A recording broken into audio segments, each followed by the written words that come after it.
Hello my friends, कैसे हो आप सब। आज हम हैवेल्स की जो म्यूज़िकल बेल है उसको रिपेयर करना सीखेंगे। ये बहुत ही आसान है। कोई भी म्यूज़िकल बेल हो जो एसी और डीसी पे वर्क करती है, आप देख रहे होगे कि अभी ये वर्किंग नहीं है। इसमें सेल्स भी हैं अभी डालने हुए हैं, पर फिर भी ये काम नहीं कर रही। ये बहुत ही आसान है, ट्रिकी है। आप इसको मल्टीमीटर है आपके पास या नहीं है, फिर भी आप इसको बहुत आसानी से रिपेयर कर सकते हो। सबसे पहले तो मैं इसको खोल के दिखाता हूँ। इसके बीच में कुछ भी ज़्यादा सर्किट नहीं है। एक छोटा सा एक सर्किट है हमारे पास, जिसके बीच में एक ट्रांजिस्टर है, जिसके बीच में आप देख रहे होगे एक ट्रांजिस्टर है, एक रेजिस्टेंस है, दो ये डायोड है और ये कैपेसिटर है। ये भी कैपेसिटर है, ये भी रेजिस्टेंस है, और ये इसका आईसी सर्किट है, जिसके बीच में जो भी इसका ट्यूनिंग होगी इसके बीच में रिकॉर्डेड रहती है।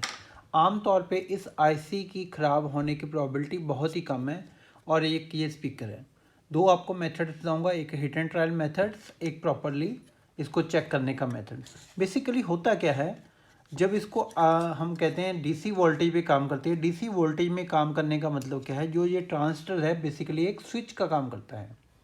ट्रांजिस्टर बेसिकली एक स्विच का काम करता है कि जिसके एक बेस में जो भी थोड़ा सा भी करंट जाता है तो वो इसको करंट को बाईपास करना शुरू कर देता है। ठीक है, इसको हम देखते हैं, इसको रिपेयर हम कैसे कर सकते हैं। पहला तो तरीका, सबसे आसान तरीका, बेल वर्किंग नहीं कर रही, या तो इसका स्पीकर ख़राब होगा या इसका सर्किट डायग्राम में खराबी होगी। सबसे पहले आपको ये पता करना है। सबसे पहले ये पता करने के लिए आपने क्या करना है, जो स्पीकर यहाँ पे फिट हुआ है आपने स्पीकर को उससे अलग कर लेना है। यहाँ से आप, अगर आपके पास सोल्डरिंग आयरन है तो आप तो इसको उतार सकते हो, अदरवाइज़ इसको ब्रेक करके भी चेक कर सकते हो। ठीक है, यहाँ कई बार क्या होता है, अगर सर इसको बीच में हम चेक करेंगे, एज इट इज़ चेक करेंगे, आपने इसको डायरेक्ट में या हमें कंटिन्यूटी में ले आना है। कंटिन्यूटी के लिए में ले आने के बाद ये मेरे थोड़ा सा मैंने इसको भी रिपेयर किया हुआ है, तो आप देख सकते हो कि इसमें ये कंटिन्यू पूरा है। कंटिन्यू मतलब तारों का कनेक्शन चेक करने के लिए होता है बेसिकली। तो इसको हम चेक कर सकते हैं लगे को हुए भी। अगर तो यहाँ पे दोनों पॉइंट्स आप देख रहे होगे, अगर आपको दोनों पॉइंट्स नहीं दिख रहे तो मैं आपको दिखा देता हूँ उतार कर। इसको हमने उतार दिया है स्पीकर को। ये स्पीकर कुछ इस तरह से दिख रहा है, दो तारें होती है स्पीकर के पीछे, आपको पता है। इसको मैं चेक करता हूँ मल्टीमीटर के बीच में, मल्टीमीटर के बीच में चेक करता हूँ यहाँ पे।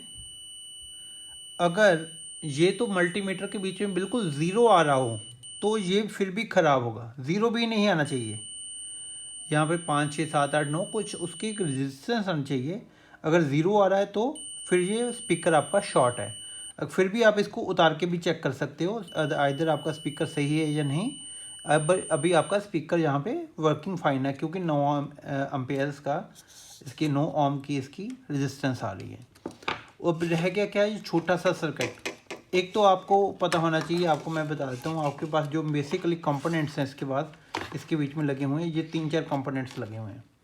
इनको चेक कैसे करना है। मल्टीमीटर में आपको ये डायोड का निशान दिख रहा है, डायोड के निशान पे ही रहने देना बजर के ऊपर। जब ये दो तारें यहाँ पे लगेंगी आपकी कॉमन में और ये इसकी रेजिस्टेंस के बीच में, आप चेक करोगे कि ये आपका बीप करेगा। तो ये डायोड है। डायोड में क्या होता है, वन वे होता है, एक साइड बीप करेगा, एक साइड नहीं करेगा। इस साइड नहीं कर रहा तो उसको उल्टा चेक करेंगे, तो उसके बीच में बीप चाहे नहीं है पर रेजिस्टेंस उसकी 482, मतलब इसको बाईपास, करंट बाईपास हो रहा है इसका। ठीक है, मतलब एक साइड होना चाहिए, एक साइड नहीं होना चाहिए। ये ज़ीरो भी नहीं आना चाहिए, एक साइड होना चाहिए करंट बाईपास, एक साइड नहीं होना चाहिए। ठीक है जी, ये आपका डायोड चेक हो गया, ये आपका डायोड सही है। इसी वजह से आप इसका जो अंदरला डायोड है आप उसको भी चेक कर सकते हो। डायोड को चेक करने के बाद आपके पास आती है रेजिस्टेंस की वैल्यू। रेजिस्टेंस को आप ऐसे ही सेम वे से आप रेजिस्टेंस को भी चेक कर सकते हो। रेजिस्टेंस की वैल्यू कितनी है, इसको हमें थोड़ा स्केल बड़ा करना पड़ेगा।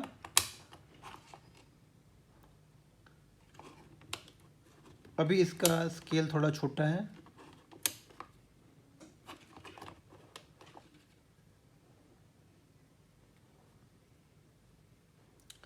अभी जो रेजिस्टेंस इसमें यूज़ हो रही है उसकी वैल्यू अप्रॉक्सीमेटली 1K है।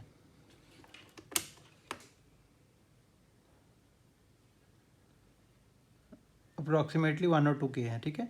इसको कलर कोड से भी हम चेक कर सकते हैं, वो आपको इतना टेक्निकल जाने की भी ज़रूरत नहीं है। तो जो कंडेंसर है, कंडेंसर आपका शॉर्ट नहीं होना चाहिए, इसके दोनों पे लगाएं तो आपका ज़ीरो नहीं आना चाहिए, आइदर आपको रिप्लेस करके ही पता लगेगा इसका। तो ये हो गया। जो ये आपका ट्रांजिस्टर है ये डायोड की तरह ही चेक होगा, डायोड की तरह ही। यहाँ पर जो NPN और PNP है अगर आपको पता है तो आप इसमें भी डाल के उसको अर्थ बेस और कलेक्टर में भी चेक कर सकते हो। अगर आप इस पर नहीं तो सिंपल मेथड से भी चेक कर सकते हो, प्रोफेशनल वे से। तो बेस में एक वैल्यू लगाओगे, एक तार बेस में लगाओगे, बेस मतलब बीच वाली लाइन, बेस मतलब बीच वाली लाइन में एक तार लगाओगे और दूसरी जो वे है वो इस साइड में लगा के देखोगे, ये भी करंट बाईपास हो रहा है। तो इसका मतलब इस तरफ से तो ठीक है।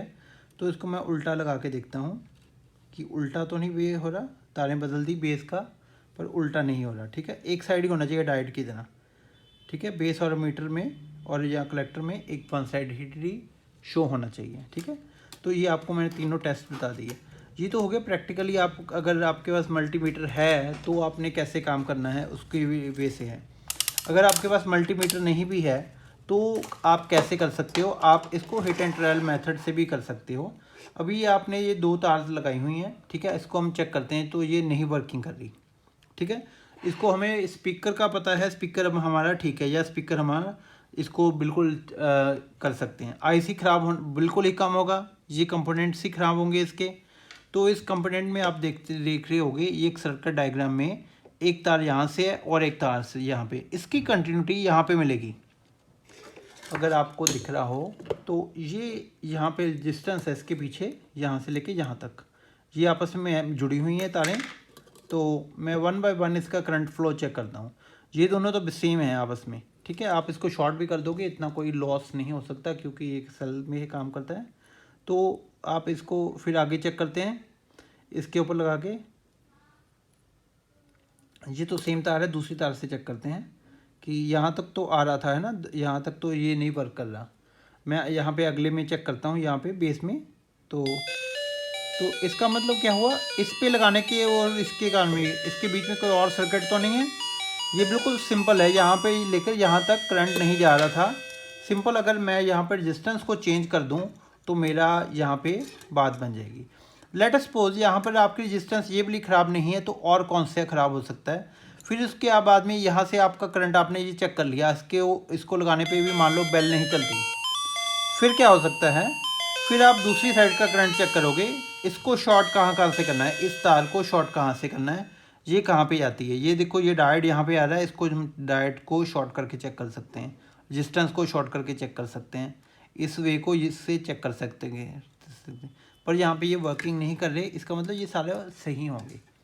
तो मैं इसको यहाँ पे रेजिस्टेंस को चेंज करके देखता हूँ। मैं एक और रेजिस्टेंस है मेरे पास सेम वैल्यू की, तो मैं उसको यहाँ पे सोल्डरिंग आयरन की मदद से यहाँ पे लगा रहा हूँ।